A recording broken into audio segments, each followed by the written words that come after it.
Friend नमस्कार, स्वागत आपका हमारे चैनल में। तो फ्रेंड्स, आज से हम लोग सोशल साइंस स्टार्ट कर रहे हैं और सोशल साइंस का ये सेट 1 है। चलिए वीडियो को स्टार्ट करते हैं। देखिए हमारा ये सेट 1 है सोशल साइंस का। और आप निर्देश सब तो जानते ही हैं, जैसे हिंदी में था वैसे सोशल साइंस में, वैसे ही मैथ में होगा। ऑल सब्जेक्ट में वही रूल फॉलो होगा। 40 प्रश्न होगा, 40 नंबर होगा, 1 घंटा 30 मिनट का समय रहेगा। और सिर्फ अंतर ये रहेगा, विषय में प्रश्न में अंतर होगा और इसमें गद्यांश सब नहीं रहेगा, क्योंकि ये तो हिंदी है नहीं। देखिए चलिए, ये बहुत ही MCQ क्वेश्चन सब है, समझे ना। तो आप इसको अच्छा से पढ़िएगा। देखिए हमारे यहाँ प्रश्न 1 हम लोग पहले कंप्लीट करते हैं। प्रश्न 1 है हमारा, फ्रांस की क्रांति कब हुई। सबसे पहला है हमारा 1759 ईस्वी में, 1769 ईस्वी में, 1779 ईस्वी में, 1789 ईस्वी में। तो इसका जो राइट आंसर है दोस्तों, वो है हमारा 1789 ईस्वी में। ठीक है। प्रश्न 2 है हमारा, सामाजिक उपबंध नामक पुस्तक के लेखक कौन है। ये जो हमारा सामाजिक उपबंध है, ये एक पुस्तक है। अब उसको किसने लिखा है। सबसे पहला है हमारा रूसो, दूसरा मोंटेस्क्यू, तीसरा दिदरो, चौथा वोल्टेयर। तो इसका जो राइट आंसर है वो है हमारा रूसो। ये जो हम आपको बता रहे हैं, ये एक तौर पे तो ऑब्जेक्टिव क्वेश्चन भी है, और जितना हम आपको 5 सेट बताएंगे तो 5 सेट से ही 40 गो हमारा प्रश्न छाँट के आएगा। इसलिए आप सबको अच्छी तरह से कंप्लीट कर ले। ठीक है। चलिए हम लोग प्रश्न 3 कंप्लीट करते हैं। ठीक है। प्रश्न 3 हमारा क्या है, देखिए प्रश्न 3, यंग इटली सोसाइटी की स्थापना किसने की। सबसे पहला है हमारा काफूर, दूसरा है मेजिनी, तीसरा बिस्मार्क, चौथा रूसो। इसका जो हमारा राइट आंसर है वो है हमारा मेजिनी। मेजिनी ने जो है यंग इटली सोसाइटी की स्थापना की। ठीक है। प्रश्न 4 हमारा क्या है, प्रश्न 4 है हमारा, इटली का एकीकरण कब पूरा हुआ। सबसे पहला है हमारा 1851 ईस्वी में, दूसरा 1861 ईस्वी में, तीसरा 1870 ईस्वी में, चौथा 1881 ईस्वी में। इसका जो राइट आंसर है वो है हमारा 1870 ईस्वी में। ठीक है। चलिए हम लोग प्रश्न 5 कंप्लीट करते हैं। प्रश्न 5 हमारा, शुल्क संघ जेलेवराइन की स्थापना किस शहर में की गई। सबसे पहला है हमारा परसा, दूसरा है फ्रांस, तीसरा है ऑस्ट्रिया, चौथा है रूस। इसका जो राइट आंसर है वो है हमारा परसा की पहाड़ में शुल्क संघ जेलेवराइन की स्थापना की गई। प्रश्न हमारा 6 है, जलियांवाला बाग हत्याकांड कब हुआ। सबसे पहला है हमारा 13 अप्रैल 1919, दूसरा है हमारा 15 अप्रैल 1919, तीसरा है हमारा 20 अप्रैल 1919 और लास्ट हमारा 25 अप्रैल 1919। इसका हमारा राइट आंसर है तो वो है हमारा 13 अप्रैल 1919। ठीक है। प्रश्न हमारा 7 है, प्रश्न 7 क्या है, हिंद स्वराज नामक पुस्तक के रचयिता कौन है। सबसे पहला है हमारा पंडित जवाहरलाल नेहरू, दूसरा है हमारा महात्मा गांधी, तीसरा है डॉक्टर राजेंद्र प्रसाद, चौथा है बाल गंगाधर तिलक। इसका जो राइट आंसर है वो है हमारा महात्मा गांधी। ठीक है। प्रश्न चलिए अब हम लोग प्रश्न 8 को कंप्लीट करते हैं। प्रश्न 8 है हमारा, स्वराज हमारा जन्मसिद्ध अधिकार है और हम इसे लेकर रहेंगे, यह कथन किसका है। सबसे पहला है हमारा डॉक्टर राजेंद्र प्रसाद, दूसरा है लाल लाजपत राय, तीसरा है बाल गंगाधर तिलक और चौथा है बिपिन चंद्र पाल। तो इसका जो हमारा राइट आंसर है वो है हमारा बाल गंगाधर तिलक। ठीक है। ये हमारा बाल गंगाधर तिलक। प्रश्न 9 है हमारा, प्रश्न 9 है, ब्रिटिश सरकार ने केसर हिंद की उपाधि से किसे सम्मानित किया। सबसे पहला है हमारा पंडित जवाहरलाल नेहरू, दूसरा है श्रीमती इंदिरा गांधी, तीसरा है रविन्द्रनाथ टैगोर, चौथा है हमारा महात्मा गांधी। तो इसका जो हमारा राइट आंसर होगा वो है हमारा श्रीमती इंदिरा गांधी। ठीक है। प्रश्न हमारा 10 है, सीमांत गांधी किसे कहते हैं। तो सबसे पहला है हमारा महात्मा गांधी, दूसरा श्रीमती इंदिरा गांधी, तीसरा है अब्दुल गफ्फार खान और चौथा है पंडित जवाहरलाल नेहरू। तो इसका जो राइट आंसर है वो है हमारा अब्दुल गफ्फार खान, यानी कि सी नंबर। प्रश्न 11 हमारा जो ज्योग्राफी से है, ठीक है, ध्यान से समझिएगा, कॉपी में नोट कीजिए। उत्पत्ति के आधार पर संसाधन कितने प्रकार हैं? तो हमारा पहला ऑप्शन 2, दूसरा है 3, तीसरा है 4, चौथा इनमें से कोई नहीं। तो इसका जो राइट आंसर है तो वो है हमारा 2, जैव संसाधन और जैव संसाधन, ठीक है। अगर ये वीडियो आपको अच्छा लगा हो तो लाइक बटन को प्रेस कर दीजिए और सब्सक्राइब बटन को क्लिक कर दीजिए और छोटा सा बेल आइकन को ऑल पे प्रेस कर दीजिए, ठीक है। प्रश्न 12 देखते हैं क्या है। प्रश्न 12 हमारा, ठीक है, जैसा आपको बहुत इम्पोर्टेंट है एग्जाम के लिए। पंजाब में भू निम्नीकरण का मुख्य में से कारण क्या है? सबसे पहला जो है हमारा वो है गहन सिंचाई, दूसरा है अधिक सिंचाई, तीसरा है वनोन्मूलन, तीसरा है पशुचारण। इसका जो राइट आंसर है वो है हमारा पशुचारण, ठीक है। प्रश्न 13 हमारा, प्रथम पृथ्वी सम्मेलन का आयोजन किस वर्ष किया गया था? तो सबसे पहला हमारा 1992 ईस्वी में, दूसरा 1997 ईस्वी में, तीसरा 2005 ईस्वी में, 2012 ईस्वी में। तो इसका राइट आंसर होगा हमारा 1952 ईस्वी में, 92 ईस्वी में, ठीक है। 1992 ईस्वी में जो सम्मेलन किया गया था पृथ्वी सम्मेलन, वो प्रथम पृथ्वी सम्मेलन था और उसका नाम था रियो डी जेनेरो पृथ्वी सम्मेलन, जो कि ब्राज़ील में की गई थी। और ये भी प्रश्न शायद आ सकता है, देखते हैं, मॉडल सेट में ही आ सकता है। प्रश्न 14 है हमारा, किस राज्य में काली मृदा मुख्य रूप से नहीं पाई जाती है? ये तो ऑप्शन पर आधारित होती है, तो देखते हैं हम लोग ऑप्शन क्या है। सबसे पहला महाराष्ट्र, दूसरा गुजरात, तीसरा मध्य प्रदेश, चौथा राजस्थान। तो ये ऑप्शन में राजस्थान में काली मृदा नहीं पाई जाती है। जैसा ऑप्शन रहेगा आप वैसा टिक मारिएगा, ठीक है। और भी आगे अगर और भी जेके द्वारा अगर आगे आ रहा है सेट तो हम वो भी आपको बता देंगे, इस क्योंकि हम अपडेट रहते हैं, ठीक है। इनमें से कौन सी टिप्पणी प्राकृतिक वनस्पति जात और प्राणी जात के ह्रास का सही कारण नहीं है? प्रश्न 15 था हमारा, ठीक है। प्रश्न 1 हमारा जो ऑप्शन है हमारा प्रश्न 1 क्या है? कृषि प्रसार, दूसरा विविध स्तर पर विकास परियोजनाएं, तीसरा है हमारा पशुचारण और ईंधन लकड़ी का एकत्रित करना, और चौथा है हमारा तीव्र औद्योगिकरण और शहरीकरण। देखिए पहले आप इसे समझिए, इसमें बोल रहा है प्राकृतिक वनस्पति जात और प्राणी जात का ह्रास का सही कारण नहीं है। देखिए अब ये जो 4 गो ऑप्शन है इसमें बता रहा है कि वन भी खत्म नहीं हो रहा है और प्राणी सबको भी नहीं मारा, इसमें कौन कारण है? तो इसका जो हमारा राइट आंसर है तो वो है हमारा बी नंबर। तो बी नंबर क्या है? विविध स्तर विकास परियोजना है, ठीक है। प्रश्न 16 है हमारा, प्रश्न 16 हमारा है, बाघ परियोजना की शुरुआत किस वर्ष हुई? सबसे पहला है हमारा 1972 ईस्वी में, दूसरा 1973, 1974, 1975, ठीक है। तो इसका जो हमारा राइट आंसर में दोस्तों तो वो है हमारा 1973 ईस्वी में, ठीक है। प्रोजेक्ट टाइगर जिसका नाम रखा गया था। और इसका वीडियो प्रोजेक्ट टाइगर का हम अच्छी तरह से वीडियो बना दिए हैं। ये प्रोजेक्ट टाइगर असफल परियोजना में शामिल कैसे रहा, ये प्रोजेक्ट टाइगर का क्या क्या ऐसा खाए हैं, इसमें कितनी बाघ को रखा गया था, ये कैसे शुरुआत हुआ, ये सब वीडियो बना हुआ है। आपको सिर्फ प्ले लिस्ट में जाना है, ठीक है। चलिए हम लोग प्रश्न 17 को हम लोग कंप्लीट करते हैं। प्रश्न 17 जो हमारा देखते हैं, प्रश्न 17 है, प्रश्न 17 है हमारा, अंतर्राष्ट्रीय प्राकृतिक संरक्षण और प्राकृतिक संसाधन संघ के द्वारा विभाजित में से किस श्रेणी में रखा गया है? तो सबसे पहला है हमारा संकटग्रस्त जातियां, दुर्लभ जातियां, लुप्त जातियां, इनमें से सभी। तो इसका होगा राइट आंसर इनमें से सभी, ठीक है। आप क्वेश्चन को कॉपी में नोट कर लीजिए क्योंकि आपको बहुत ही काम आने वाला है। देखते हैं प्रश्न हमारा 18 क्या है।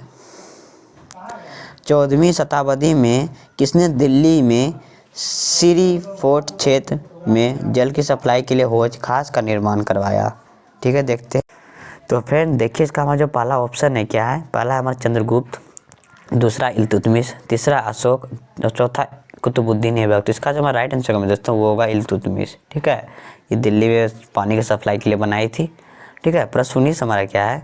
प्रश्न 19 है, देखिए, निम्नलिखित में से कौन सा व्यक्तित्व बहुउद्देशीय नदियाँ परियोजना के पक्ष में दिया गया तर्क नहीं है? सबसे पहला जो है हमारा, ठीक है, सबसे पहला है हमारा बहुउद्देशीय परियोजना उन क्षेत्रों में जल लाती है जहाँ जल की कमी होती है। दूसरा है हमारा बहुउद्देशीय परियोजना जल का बहाव को नियंत्रण करके बाढ़ पर काबू पाती है। तीसरा है हमारा बहुउद्देशीय परियोजना में विविध स्तर पर विस्थापन होता है और आजीविका खत्म होती है, ठीक है। प्रश्न 4 है हमारा, जो ऑप्शन है हमारा प्रश्न 4 है कि बहुउद्देशीय परियोजना हमारे उद्योग और घरों के लिए विद्युत पैदा करती है। तो इसका हमारा राइट आंसर होगा, पहले आप इसको समझिए, पहले क्वेश्चन को सही तरीका से। यहाँ बोला है निम्नलिखित में से कौन सा वाक्य तत्व यानी कौन सा कथन बहुउद्देशीय परियोजनाओं के पक्ष में नहीं दिया गया, यानी पक्ष, ये हमारा सी नंबर। सी नंबर में क्या है, देखिए सी नंबर में हमारा बहुउद्देशीय परियोजनाओं के विविध स्तर पर विस्थापन होता है और आजीवन खत्म होता है। प्रश्न 19 का जो हमारा आंसर था तो वो है हमारा सी नंबर यानी कि गो नंबर, ठीक है। प्रश्न 20 हम लोग कंप्लीट करते हैं दोस्त। तो 20 नंबर में है क्या, सरदार सरोवर बांध किस नदी पर बनाया गया है। सबसे पहला है हमारा गंगा नदी पर, दूसरा है हमारा यमुना, तीसरा है नर्मदा, चौथा है गोदावरी। तो इसका राइट आंसर हमारा वो है नर्मदा नदी पर, ठीक है।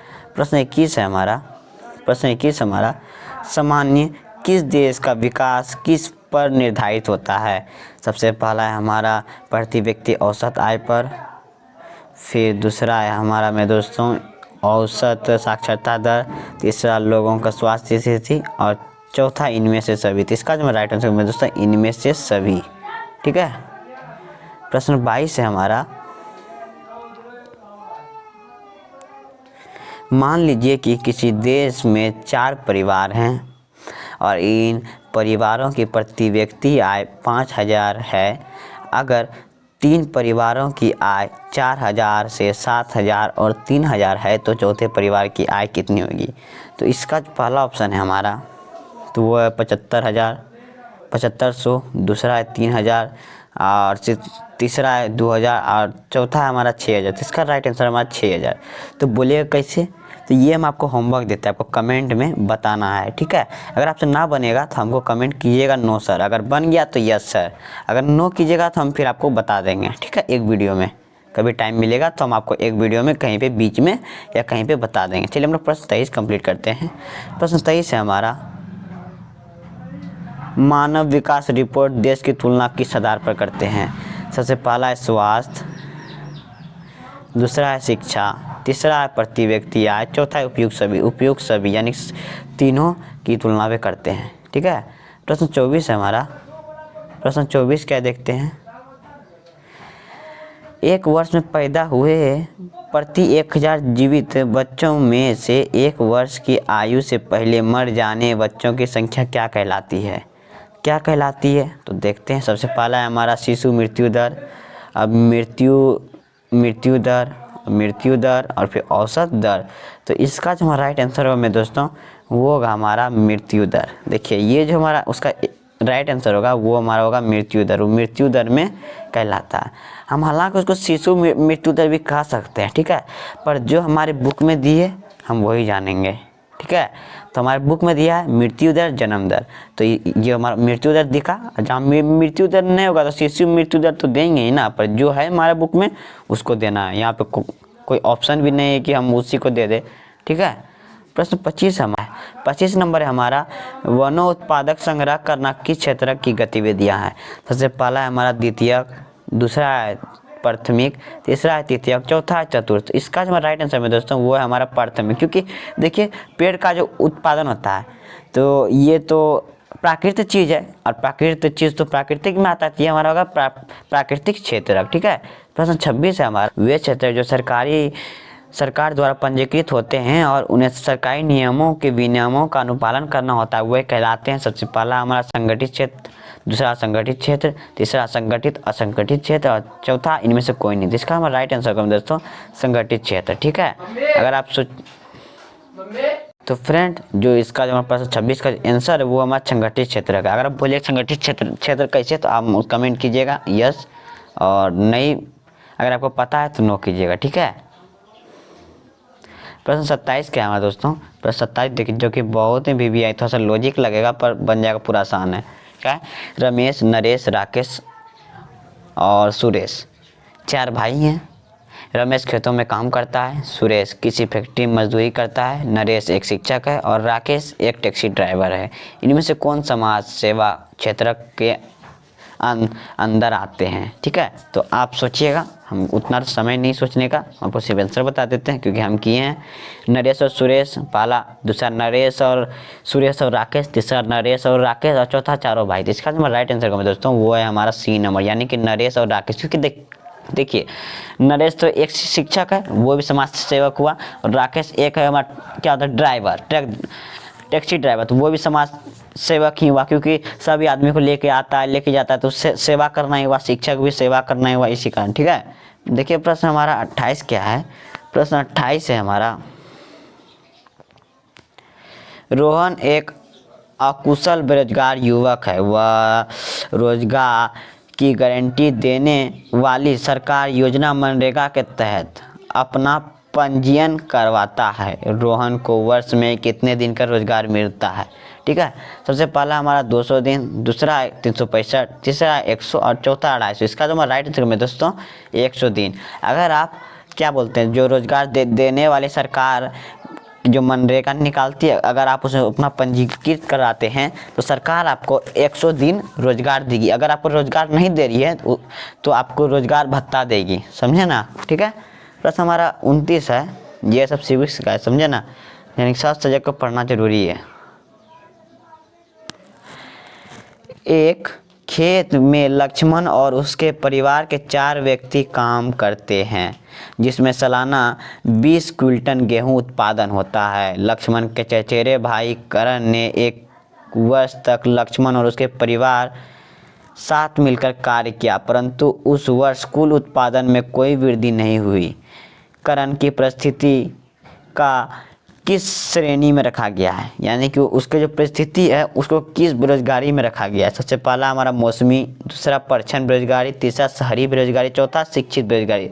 तो इसका जो राइट आंसर में दोस्तों वो है हमारा परछन बेरोजगारी। क्योंकि देखिए परछन बेरोजगारी में मतलब होता है ज़्यादा आदमी काम कम, वही हुआ ये प्रश्न 29 में। ठीक है, प्रश्न हमारा जो 30 है, देखिए प्रश्न जो हमारा 30 देखते हैं क्या है।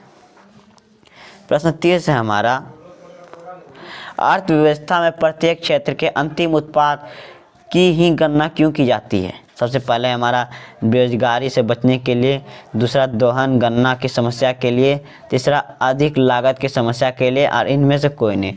तो इसका जो राइट आंसर में दोस्तों तो वो है हमारा अधिक लागत की समस्या के लिए, यानी कि सी नंबर। ठीक है, तो प्रश्न हमारा 31 है। प्रश्न 31 हमारा ये सब सिविक्स से सब आ रहा है। सत्ता की साझेदारी के संबंध में निम्न में से कौन कथन असत्य है। सबसे पहला है हमारा सत्ता के साथ प्रश्न ऑप्शन है पहला हमारा, सत्ता की साझेदारी लोकतंत्र की लाभकारी है। दूसरा है हमारा, इसमें सामाजिक समूहों के टकराव का आदेश घटता है। और तीसरा है हमारा, यह अस्थिरता एवं आपसी टूट फूट को बढ़ाती है। और चौथा है हमारा, सत्ता में लोगों की भागीदारी बढ़ती है। तो इसका जो राइट आंसर में दोस्तों वो होगा सी नंबर, यानी कि यह अस्थिरता एवं आपसी फूट को बढ़ाती है। ये बहुत ही गलत बात है। ठीक है, प्रश्न हमारा 32 है, निम्न में से कौन ब्राज़ील की एक भाषाई समूह नहीं है। सबसे पहला हमारा फ्रेंच, दूसरा है स्पेनिश, तीसरा है हमारा डच, चौथा जर्मन। तो इसका राइट आंसर हमारा बी नंबर स्पेनिश। ठीक है, प्रश्न 33 है हमारा। प्रश्न 33 क्या है, स्वतंत्र राष्ट्र बनने के बाद श्रीलंका ने किसे राजभाषा घोषित किया। सबसे पहला है हमारा तमिल, दूसरा हिंदी, तीसरा पाली, चौथा सिंहली। तो इसका जो राइट आंसर होगा हमारा सिंहली। ठीक है, प्रश्न हमारा जो 34 है, देखते हैं श्रीलंका स्वतंत्र राष्ट्र कब बना। सबसे पहला हमारा 1945, 1946, 1947, 1948। इसका राइट आंसर हमारा 1948 है। ठीक है, प्रश्न चलिए हम लोग 35 में जाते हैं। प्रश्न 35 है हमारा, निम्न में कौन संघवाद की एक विशेषता नहीं है।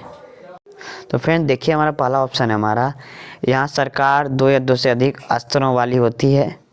दूसरा है, अलग अलग स्तर की सरकारें एक ही नागरिक समूह पर शासन करती है। दूसरा,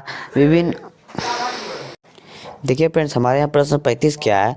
प्रश्न 35 हमारा, निम्न में कौन संघवाद की विशेषता नहीं है। सबसे पहला है हमारा, यहाँ सरकार दो से अधिक स्तरों वाली होती है। दूसरा है हमारा, अलग अलग स्तर की सरकार एक ही नागरिक समूह का शासन करती है। दूसरा, विभिन्न स्तरों की सरकारें के अधिकार क्षेत्र संविधान के स्पष्ट रूप से वर्णित नहीं होते। और जो चौथा है हमारा, अदालतों में संविधान एवं विभिन्न स्तर की सरकारें के लिए अधिकारों की व्याख्या करने का अधिकार है। सबसे इसका जो राइट आंसर में दोस्तों वो है हमारा सी नंबर, यानी कि विभिन्न स्तरों की सरकारों के अधिकार क्षेत्र संविधान में स्पष्ट रूप से वर्णित नहीं होते हैं। ठीक है, ये गलत कथन है।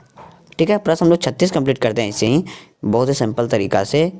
निम्न में कौन भारत की एक अनुसूचित भाषा के रूप में शामिल नहीं है। सबसे पहला हमारा अरबी, दूसरा मैथिली, तीसरा संताली और चौथा असमिया। इसका राइट आंसर में दोस्तों अरबी। ठीक है, प्रश्न हमारा 38 है। प्रश्न 38 क्या है। प्रश्न 37 है हमारा, निम्न में कौन सुमेलित नहीं है, यानी कि सीधी तरीका से शामिल नहीं होती है। सबसे पहला है हमारा राज्य सरकार यानी कि राज्य सूची, केंद्र सरकार यानी कि संघीय सूची, और केंद्र सरकार राज्य सरकार यानी कि समवर्ती सूची, और लास्ट है हमारा स्थानीय सरकार यानी अविशिष्ट अधिकार। तो इसका जो राइट आंसर होगा हमारा ये डी नंबर होगा, यानी कि स्थानीय सरकार अविशिष्ट अधिकार। ठीक है, प्रश्न 38 हमारा। प्रश्न 38 क्या है, भारत में विकेंद्रीकरण के संबंध में कौन असत्य है। सबसे पहला है हमारा, अब स्थानीय स्वशासी निकायों के चुनाव नियमित रूप से कराना संवैधानिक बाध्यता नहीं है। दूसरा, वास्तविकता विकेंद्रीकरण की दिशा में एक बड़ा कदम 1992 में उठाया गया। तीसरा है हमारा, कम से कम 1/4 पद महिलाओं को आरक्षित हैं। चौथा है हमारा, पंचायत एवं नगर पालिका चुनाव कराने के लिए राष्ट्रीय चुनाव आयोग नामक स्वतंत्र संस्था का गठन किया गया है। तो फ्रेंड्स इसका राइट आंसर है इसका जो हमारा राइट आंसर है तो वो है हमारा डी नंबर, क्योंकि देखिए पंचायत सब में जो चुनाव होता है तो वो एक राष्ट्रीय चुनाव आयोग नामक स्वतंत्र संस्था का गठन किया हुआ है। ठीक है, प्रश्न 39 है हमारा, ध्यान से समझिएगा। प्रश्न 39 हमारा, निम्न में से कौन सुमेलित नहीं यानी सीधी तरीका से सुमेलित नहीं है। सबसे पहला हमारा, वर्ग विशेष के हित समूह यानी कि किसी विशेष तबके या समूह के हितों को बढ़ावा देने वाले संगठन। दूसरा, राजनीतिक दल, ऐसे संगठन जो राजनीतिक सत्ता पाने के लिए गरज के लोगों को लाभवान करना। तीसरा हमारा, आंदोलन, किसी सामाजिक समस्या के समाधान के लिए चलाया गया एक आंदोलन। और चौथा है हमारा, दबाव समूह, राजनीतिक में सीधे भाग लेना। ठीक है, तो इसका जो हमारा राइट आंसर है तो वो है हमारा डी नंबर, यानी कि दबाव समूह सीधे भाग कभी भी नहीं लेता है। ठीक है, चलिए हम लोग लास्ट प्रश्न हम लोग कंप्लीट करते हैं। प्रश्न 40 है। ठीक है, निम्न में से कौन सुमेलित नहीं है। सबसे पहला है हमारा, नर्मदा बचाओ आंदोलन एक मुद्दे पर आधारित आंदोलन। दूसरा हमारा, खाद्य विक्रेता का संघ दबाव समूह। दूसरा हमारा, तृणमूल कांग्रेस राजनीतिक दल। और चौथा हमारा, श्रीलंका संघ प्रणाली। ठीक है, तो आपको इसका हम आपको होमवर्क दिए, आपको बताना है। अगर आपसे नहीं बनेगा तो नो कीजिएगा, और बनेगा तो यस कीजिएगा। अगर आप नो कीजिएगा तो हम आपको बता देंगे। आई होप आपको वीडियो अच्छा लगा होगा।